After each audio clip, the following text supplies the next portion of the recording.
অবশ্যই আমি আমার পানির হিস্সা চাই। অবশ্যই আমি দেখতে চাই না যে আরেক ফেলানি ঝুলে আছে।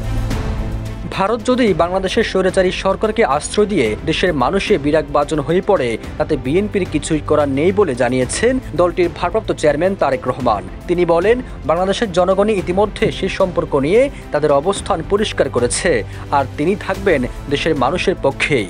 এখন তারা যদি স্বৈরাচারকে সেখানে আশ্রয় দিয়ে বাংলাদেশের মানুষের বিরাগভাজন হয়, সেখানে তো আমাদের কিছু করার নেই। প্রায় 2 দশক পর বিবিসি বাংলাকে দেওয়া একান্ত সাক্ষাৎকারে তারেক রহমান ভারতের সঙ্গে ভবিষ্যৎ সম্পর্ক, বাংলাদেশের স্বার্থ ও আঞ্চলিক কূটনীতি নিয়ে নিজের অবস্থান তুলে ধরেন। তিনি আরও বলেন, বিএনপির নীতির কেন্দ্রবিন্দু হবে বাংলাদেশের স্বার্থ। কোনো বিদেশি শক্তির সঙ্গে সম্পর্কের ক্ষেত্রে জনগণের স্বার্থই হবে প্রধান বিবেচ্য। ওয়ালটন এখন দেশের সীমানা পেরিয়ে পৌঁছে গিয়েছে 50টিরও বেশি দেশে। ওয়ালটন, ঘরে ঘরে, বিশ্বজুড়ে। সীমান্ত হত্যা ও পানি বন্টন প্রসঙ্গেও তারেক রহমান স্পষ্ট করে বলেন, তার নেতৃত্বে গঠিত সরকার বাংলাদেশের ন্যায্য অধিকার রক্ষায় কঠোর অবস্থান নেবে। আমরা আমাদের পানির হিস্সা চাই, আরেক ফেলানি জুড়ে থাকুক এটা আমরা দেখতে চাই না।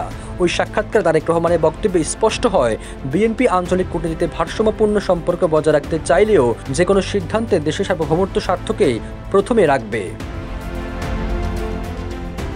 ভারত প্রসঙ্গে তারেক রহমান আরও বলেন, বাংলাদেশ আমার কাছে আমার স্বার্থ, আগে আমার দেশের মানুষের স্বার্থ দেখব, আমার দেশের স্বার্থ দেখব, সেটাকে আমি ঠিক রেখে আপহোল্ড করে যা যা করতে পারি আমি তাই করব। সবুজ আলম, নিউজ ডেস্ক, ইত্তেফাক।